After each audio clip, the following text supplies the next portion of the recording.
My name is Charles Hart, and I would be a great intern to work at Fanbyte. Walk with me.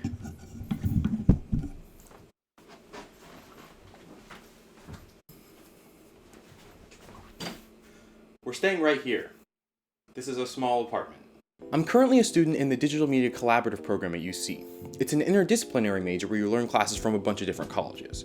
I've taken courses in filmmaking, graphic design, creative writing, but the reason I was interested is because it's where I could take courses in game studies.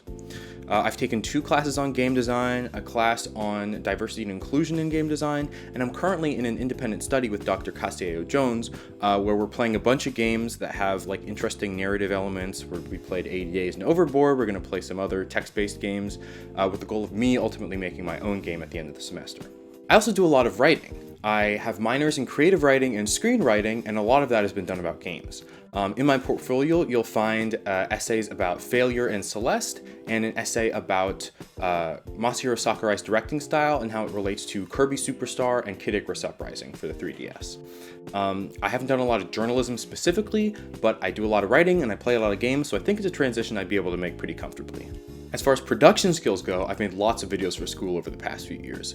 There's a video essay where I talk about the music of Spider-Man Into the Spider-Verse and how it relates to the main character Miles. My brother writes poems, so we've made 2 poem videos together that show like an artsier side of my filmmaking. And there's also a podcast we experimented with a year or 2 ago, where we make tier lists of random stuff like months, foods, whatever. And this specific episode is us ranking Mario characters, which was also notable because it's the first time we recorded ourselves. So I got to do some fun video editing things there that I hadn't experimented with before. All he does is want to play tennis and kart, and he's clearly related in some way to Wario, but wants no part in his greedy, smelly schemes. Waluigi is S tier now. Okay. Last winter, I worked as an intern for the Abolitionist Teaching Network, which is a nonprofit that provides resources for teachers of color. I was the digital media intern, so they put me in charge of graphic design for their 2020 grants program and their 2021 28 Days of Abolitionists in February. I would not consider myself a graphic designer.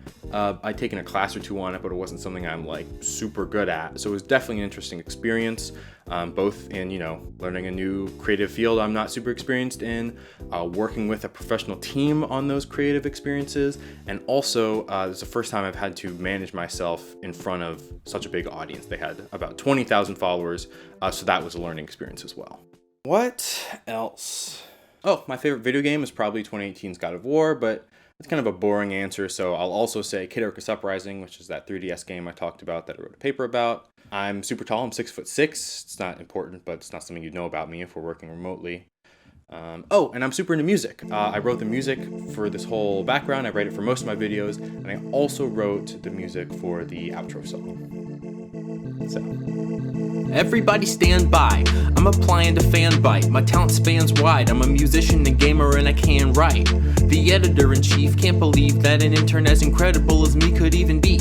I'm getting a degree in DMC, but let's be real, it's worth more if I work with lots of experts in the field. This sort of opportunity is really a big deal, or else could I apply using a musical appeal? Hey Charles, I just wanted to say, are you sure something like this is something that would be okay? Is this a cover letter or are you just having fun? Just think it's something to address. Sure thing. Number 1, it showcases my audio and video ability. This is what I do, even if they think it's silly. Number 2, they can get a taste of my personality. This is stuff I do all the time, that's reality. Now for 3, here's a step that I think is imperative. Adding conflict to the song transforms it to a narrative. Every good article's a story at the core. I'm a storyteller, that's what I'm applying here for. So Fanbyte, let me be your man. I've been dreaming day and night that's where I can write. I'd love to be your intern and you'll love to be my boss. Thanks for watching, can't wait for the response.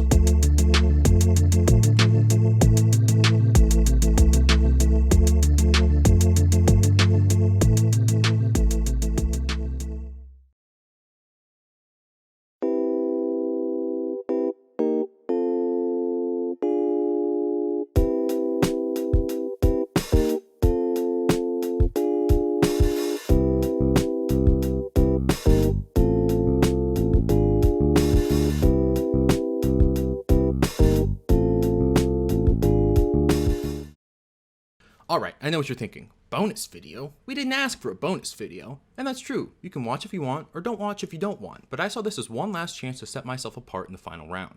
See, we were each given 3 possible assignments. I chose to edit a video, which I'm pretty good at, and to write a news article. Thing is, I haven't really written news articles before. Okay, that's a lie. I wrote one news article my freshman year of high school about Guy Fieri coming to visit Cincinnati. I spelled his name wrong every single time, and the editors didn't catch it. Needless to say, I have some catching up to do. But luckily for me, I have a whole website full of examples. So I decided to gather some data and craft the ultimate Fanbyte article. The basic formula for a news article is pretty straightforward. You start with a headline, sometimes there's a subtitle, and then you jump right into the news. But this isn't just your average news article. This is a Fanbyte news article, and that's different. For starters, Fanbyte's news articles sometimes have a personal flair. This can be jokes or opinions, but it's always casually integrated in with the news. But while this is consistent enough to notice a trend, it's not consistent enough to establish a rule, which means I need more data to decide whether or not my article will be casual or not. Also, due to the nature of the internet, Fanbyte's articles are covered in hyperlinks. But how many are there? And where do they lead? This probably isn't an important part of the assignment, but to write the ultimate Fanbyte article, it's essential. Speaking of ultimate, how many words is this supposed to have? Nikki's email said 500 to 800 words, but that's such a wide range. What if I try to take a fan bite and I just take a fan nibble? Or an oafish fan chomp? Which bite size is the right size? Clearly, I need more information. I click on the News tab on Fanbyte's homepage and start to gather some data. At first, I decide to look at all the articles published between March 14th and 18th, but that doesn't feel like a wide enough net, so I expand it all the way out to March 5th to March 18th. That way, I've got 2 weekends and 2 work weeks. The main stats I'm keeping track of are the word counts for the headlines, subheads, and bodies of each article, the number of hyperlinks and where they lead to, as well as whether or not the article felt casual. That last section is of course subjective, but I'm mainly looking for jokes or any kind of personal testimony. And so begins the spreading of the sheets. The word count of the headlines and subheads were pretty varied, but it was most common for a headline to have 11 or 12 words, while the subheads came in at around 9 words. The average word count was 406 words, which is interesting because the assignment called for 500 to 800 words. To keep things as authentic as possible, I'll leave my word count on the lower end of that spectrum. That way, the content will be nice and concise. And after all, brevity is the soul of wit. Whoa, this guy knows Shakespeare. Only 63% of the articles were marked as casual, which felt surprisingly low. I had thought it was a more common trend, but it's possible that I'm just predisposed to clicking on that type of article.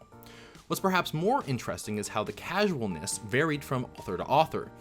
Andrea Sheeran was casual in 8 out of 9 of their articles, whereas Kenneth Shepard was only casual in 8 out of 15. Still, it's a common enough trend that my article will have a mild casual slant for that Fanbyte spice. Finally, the links. The average Fanbyte video has 4.8 hyperlinks, with 49% leading back to Fanbyte and 51% leading to other places. I thought this ratio seemed a little odd, and I realized it was being skewed by articles that are just a collection of links, like a recap of the recent state of play or a collection of charity links. Regardless, this won't really affect my final product because the average number of hyperlinks is still so low. I'll include 2 non-Fanbyte hyperlinks and 2 or 3 Fanbyte links depending on what I need. And there you have it. These are the stats for the average Fanbyte article, so those are the stats I applied to mine. If you haven't read it yet, it should be located in the same folder as this video. I think I did a pretty good job. Before you go, I have one more thing to say. The purpose of this video wasn't just to entertain or to inform, but to persuade. I wanted to show you that I'm thorough, that I take the extra step, and that I care enough about getting this internship that I'll make a bonus video and spend an extra day working on it. I really appreciate this opportunity, and I mean that from the bottom of my heart. My Charles heart.